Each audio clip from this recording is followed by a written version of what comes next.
कक्षा छठी के तीसरे चैप्टर संख्याओं के साथ खेलना के 12वें लेक्चर में आप सबका स्वागत है। आज हम प्रश्नावली 3.5 के सवाल हल करेंगे। इससे पिछले लेक्चर में अभाज्य गुणनखंडन और गुणनखंड वृक्ष के बारे में पढ़ा था। प्रश्नावली 3.5 का पहला सवाल, निम्नलिखित में से कौन से कथन सत्य है। यहाँ हमें कुछ कथन दिए हुए हैं, हमें ये बताना है कि इन कथनों में से कौन सा सत्य है और कौन सा असत्य है। तो पहला है ए भाग, यदि कोई संख्या 3 से विभाज्य है तो वह 9 से भी विभाज्य होती है। विभाज्य का मतलब पूरा पूरा भाग करना, यानी यदि कोई संख्या 3 से पूरा पूरा भाग होती है। अब 3 से पूरा पूरा भाग कौन कौन सी संख्या होती है, यानी 3 का पहाड़ा 3, 6, 9, 12, 15, 18 इस तरह। अब ये सारी कौन सी संख्याएं हैं जो 3 से पूरा पूरा भाग होती है। तो क्या ये सभी 9 से भी विभाजित होती हैं? अब क्या 3 9 से विभाजित होता है? नहीं होता। 6 भी नहीं होता। 9 होता है। 12 भी नहीं होता 9 से विभाजित। 15 भी नहीं होता, लेकिन 18 होता है। तो यहाँ हम देखें कि सारी संख्याएं 3, 6, 12, 15, 9, 18 ये सारी की सारी 9 से विभाजित नहीं होती। यहाँ सिर्फ 9 और 18 ही 9 से विभाजित होती हैं। इससे आगे और संख्या लेंगे तो इसी तरह उनमें भी जो सिर्फ 9 के पहाड़े में आते हैं वो 9 से विभाजित होती है। तो सभी संख्याएं जो 3 से विभाजित होने वाली है वो 9 से विभाजित नहीं होती। इसका मतलब यह कथन असत्य है, क्योंकि यह सभी 3 से विभाजित होने वाली संख्याओं पर लागू नहीं होता। बी भाग है, यदि एक संख्या 9 से विभाज्य है, यानी 9 से विभाजित होती है, तो वह 3 से भी अवश्य यानी जरूर विभाजित होगी। अब 9 से विभाजित होने वाली संख्या यानी जो 9 के पहाड़े में आते हैं 9, 18, 27, 36, 45, 54 इस तरह। अब क्या ये सारी की सारी संख्याएं जो 9 से विभाजित होती हैं 3 से विभाजित होती हैं? अब 9 भी 3 से विभाजित होता है, 18 भी होता है, 27 भी, 3 भी देखो 12 तिये 36 और 45 भी 3 से विभाजित होगा, 15 तिये 45। तो इस प्रकार यानी जितनी भी 9 से विभाजित होने वाली संख्याएं हैं वो 3 से भी जरूर विभाजित होगी। इसका मतलब यह कथन सत्य है। अगला सी भाग है, एक संख्या 18 से भी विभाजित होती है यदि वह 3 और 6 दोनों से विभाजित हो। एक संख्या कितने से? 18 से भी विभाज्य होती है। विभाज्य या विभाजित एक ही अर्थ है। यदि वह 3 और 6 दोनों से विभाज्य हो। अब कोई ऐसी संख्या जो 3 और 6 दोनों से विभाज्य हो वो कौन सी है? 6, 12, 18 और 24, 30, 36 आदि। अब क्या ये सारी की सारी संख्या 6, 12, 18, 24, 30, 36 क्या ये 18 से विभाज्य है? अब 6 तो नहीं होता 18 से विभाजित, 12 भी नहीं होता है, 24 भी नहीं होता है, 30 भी नहीं होता है, सिर्फ 18 और 36 ही। और इसके बाद इसी प्रकार आगे हम संख्या लेंगे उनमें सारी 18 से विभाजित नहीं होती है। तो इसका मतलब जो यह कथन इन सभी संख्याओं पे लागू नहीं होता, तो यह कथन असत्य है। अगला डी भाग, यदि एक संख्या 9 तथा 10 दोनों से विभाज्य हो तो वह संख्या 90 से भी विभाज्य होगी। 9 और 10 से विभाज्य होने वाली संख्या कौन कौन सी है? 9 और 10 से सबसे पहली है 90, जो 9 और 10 दोनों से विभाजित होती है। उसके बाद 180, फिर 270, 360, 450 आदि। अब क्या ये सारी की सारी संख्याएं 90 से विभाजित हो रही हैं? तो देखो सारे 90 एकम 90, 90 दूनी 180, 90 तिये 270, 90 चौके 360, फिर आगे 90 पंजे 450। इसी तरह आगे जब हम और संख्याएं लेंगे तो वो सारी की सारी क्या है? 90 से भाग हो रही हैं। तो इसका मतलब जो संख्या 9 और 10 दोनों से विभाज्य है तो वो 90 से भी विभाजित होगी। यह कथन सत्य है। ई भाग, यदि दो संख्याएं सह अभाज्य हों, कैसी? सह अभाज्य हों तो इनमें से कम एक अवश्य ही अभाज्य संख्या होगी। यानी यदि दो संख्याएं कैसी हों? सह अभाज्य हों। अब सह अभाज्य संख्याएं कौन सी होती हैं? मान लो दो संख्याएं दी हुई हैं 5 और 18, 9 और 14। यहाँ हमने दो संख्याओं के दो जोड़े लिए हैं। अब ये चेक करेंगे कि ये सह अभाज्य है या नहीं। सह अभाज्य संख्याएं वे संख्याएं जो आपस में किसी और यानी एक को छोड़कर किसी भी संख्या से विभाजित नहीं होते। अब 5 और 18 दोनों आपस में किसी भी संख्या एक को छोड़कर किसी और संख्या से विभाजित नहीं होते हैं। इसी प्रकार 9 और 14, अब 9 3 से विभाजित होता है, 14 2 और 7, लेकिन 9 और 14 आपस में दोनों संख्याएं किसी भी एक संख्या एक को छोड़कर किसी और संख्या से विभाजित नहीं होते हैं। तो इसका मतलब ये दोनों जोड़े कैसी संख्याओं के हैं? सह अभाज्य संख्याओं के। अब हमें ये बताना है कि इनमें से कम एक अवश्य ही अभाज्य संख्या होगी। यानी इस जोड़े में से, जैसे 5 और 18, इस जोड़े में क्या एक संख्या अभाज्य है? हाँ, यहाँ पे 5 जो संख्या है वो अभाज्य है। दूसरा जोड़ा 9 और 14 का, क्या इनमें कोई संख्या ऐसी है जो अभाज्य हो, यानी जो किसी से विभाजित ना हो? तो 9 और 14 इन दोनों में कोई ऐसी संख्या नहीं है जो खुद और एक को छोड़कर बाकी किसी से विभाजित ना होती हो। तो इसका मतलब यह जो नियम है, यानी दो संख्याएं सह अभाज्य हों तो इनमें से कम एक अवश्य ही अभाज्य संख्या होगी। यह नियम सभी जोड़ों पर, सभी अभाज्य संख्याओं के जोड़ों पे लागू नहीं होता। इसका मतलब यह असत्य है। क्या है ये? असत्य है। आगे है एफ भाग, 4 से विभाज्य सभी संख्याएं 8 से भी अवश्य विभाज्य होनी चाहिए। किससे विभाज्य होने वाली संख्या? 4 से।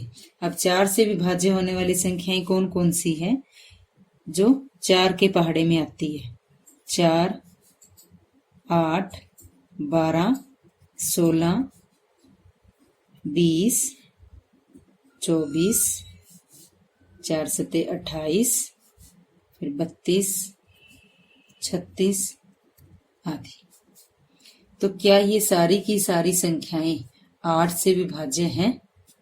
देखो 4 8 के पहाड़े में नहीं आता, 12 भी 8 के पहाड़े में नहीं आता है, 20 भी 8 के पहाड़े में नहीं आता।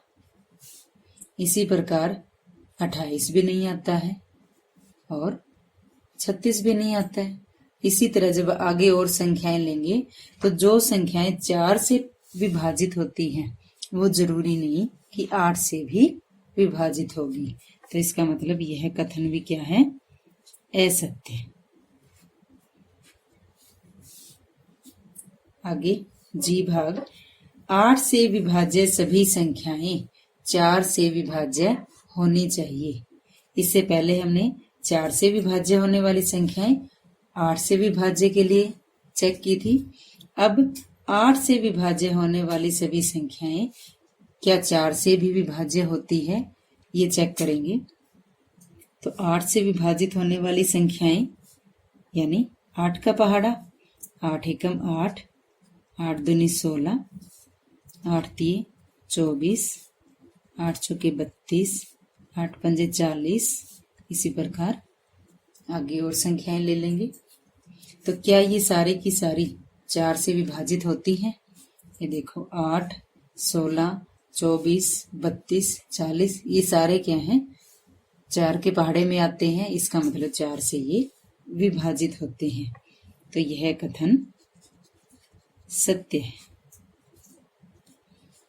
आगे एच भाग, यदि कोई संख्या दो संख्याओं को अलग अलग पूरा पूरा विभाजित करती है तो वह उनके योग को भी पूरा पूरा विभाजित करेगी। यानी यदि कोई संख्या दो संख्याओं को अलग अलग पूरा पूरा विभाजित करती है, अलग अलग का मतलब जैसे हमने यहाँ दो संख्या ले ली, एक 4 और एक 8। ये दोनों संख्याएं कोई एक संख्या 4 से दोनों विभाजित होती हैं, तो क्या इन दोनों का योग यानी जोड़ वो भी क्या 4 से विभाजित होगा? तो 4 और 8 12, 12 भी क्या है 4 से विभाजित होता है। इसी प्रकार हम कोई और उदाहरण ले लेते हैं, जैसे 6 और 9, ये दोनों संख्याएं 3 से विभाजित होती हैं, तो क्या इनका जोड़ यानी 6 और 9 दोनों का जोड़ 15, क्या 15 भी 3 से विभाजित होता है? ये देखो 15 भी 3 से विभाजित होता है। तो इसलिए यह नियम सत्य है। तो यह कथन क्या आ जाएगा? सत्य। दूसरा सवाल, यहाँ 60 के लिए दो भिन्न भिन्न गुणनखंड वृक्ष दिए हैं, इनमें अज्ञात संख्याएं लिखिए। यहाँ देखो ए और बी, यहाँ दो गुणनखंड वृक्ष दिए हुए हैं। पहला ए भाग 60, देखो 60 के पहले कौन कौन से दो गुणनखंड किए गए हैं? 6 और 10। और अब 6 के आगे कौन से दो गुणनखंड हो जाएंगे? एक तो 2 है, दूसरा क्या होगा? 2 तिये 6, यानी दूसरा कितना आएगा? 3, यानी 2 और 3 इन दोनों की गुणा कितनी आनी चाहिए? 6। इसी प्रकार 10 के दो गुणनखंड, जिनमें से एक 5 है, तो दूसरा क्या होगा? 5 दूनी 10, यानी दूसरा क्या होगा? 2। तो ये पहला भाग है। इसी प्रकार बी भाग देखें, यहाँ 60 के दो गुणनखंड, एक 30 है, तो दूसरा क्या होगा? यानी दोनों की गुणा कितनी आनी चाहिए? 60। तो 30 तो है ही, 30 दूनी 60, दूसरा गुणनखंड होगा 2। इसी प्रकार 30 के भी दो गुणनखंड किए गए हैं आगे। पहला क्या है? 10, तो दूसरा यानी 10 को कितने से गुणा करें कि 30 आ जाए? तो दूसरा गुणनखंड होगा 3। 3 से 10 की गुणा करेंगे तो कितना आएगा? 30। इसी प्रकार अब लास्ट में 10 के दो गुणनखंड करने हैं। क्या होंगे वो दो गुणनखंड? 2 पंजे 10, तो पहला 2 और दूसरा 5। इस प्रकार ये दोनों जो गुणनखंड वृक्ष है वो पूरे हो जाते हैं। तो ये था दूसरा सवाल। तीसरा सवाल, एक भाज्य संख्या के अभाज्य गुणनखंडन में किन गुणनखंडों को सम्मिलित यानी शामिल नहीं किया जाता? किस संख्या के? भाज्य संख्या के अभाज्य गुणनखंडन में। आइए इसको हम एक उदाहरण से समझेंगे। एक संख्या 12 और एक संख्या 18, दो अलग अलग संख्याएं ले लेते हैं। पहले 12 के अभाज्य गुणनखंड करेंगे।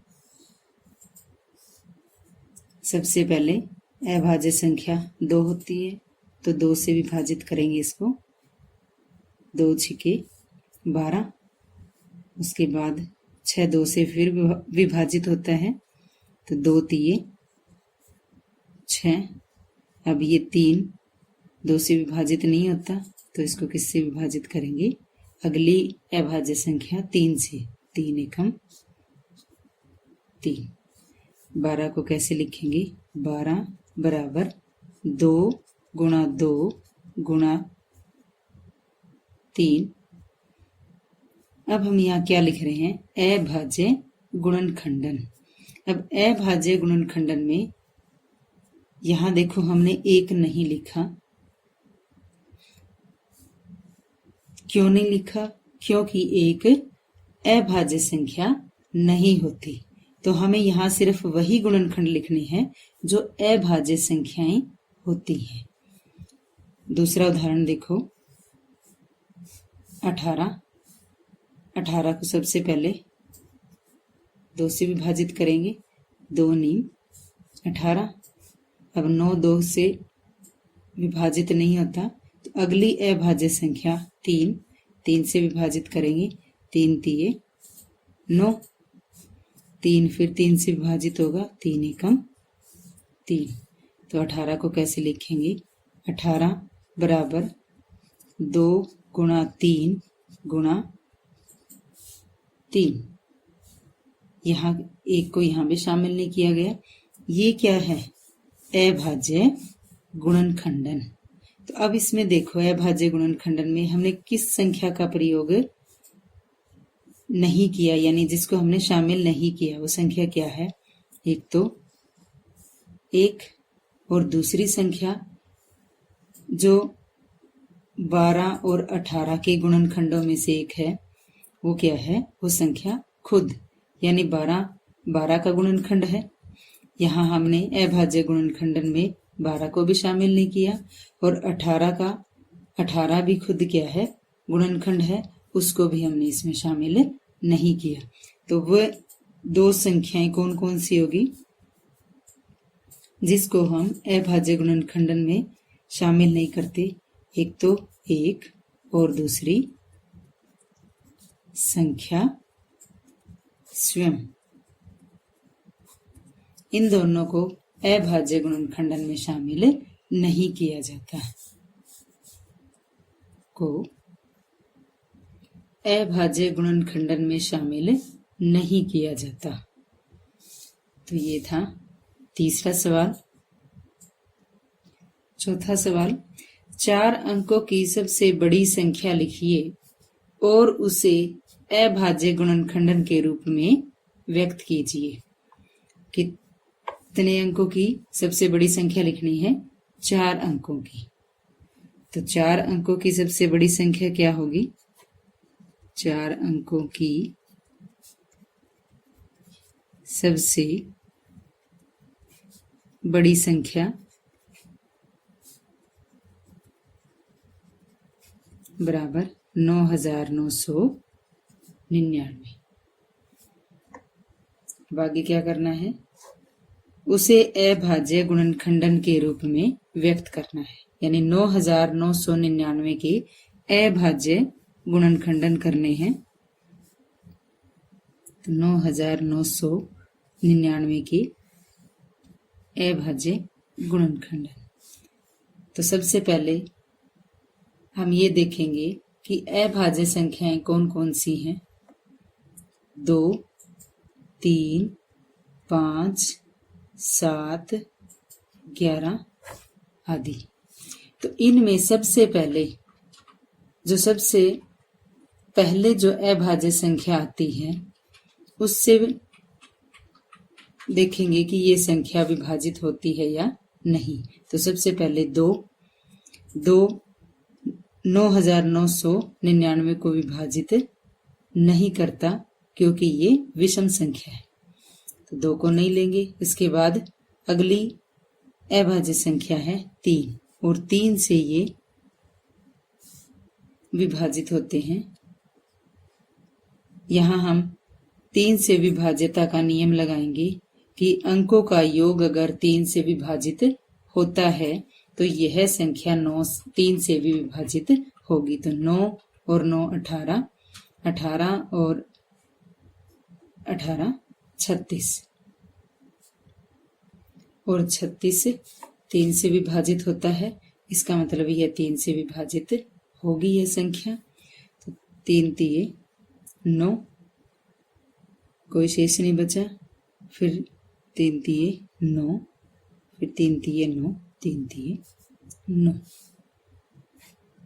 अब ये संख्या 3 से विभाजित हो जाएगी। 3 से दोबारा 3 एकम 3, 3 एकम 3, 3 एकम 3, 3 एकम 3। तो अब जो नई संख्या है 1111, क्या 3 से विभाजित होगी? 1 और 1 2 और 1 3 और 1 4। इस संख्या के अंकों का योग 4 है जो कि 3 से विभाजित नहीं होता। तो इसका मतलब यह संख्या भी 3 से विभाजित नहीं होगी। तो उसके बाद हम अगली अभाज्य संख्या देखते हैं 5। 5 से भी विभाजित नहीं होगी क्योंकि इसका इकाई का अंक ना तो 0 है ना ही 5 है। उससे अगली संख्या है 7। 7 से हम इसको विभाजित करके देखते हैं।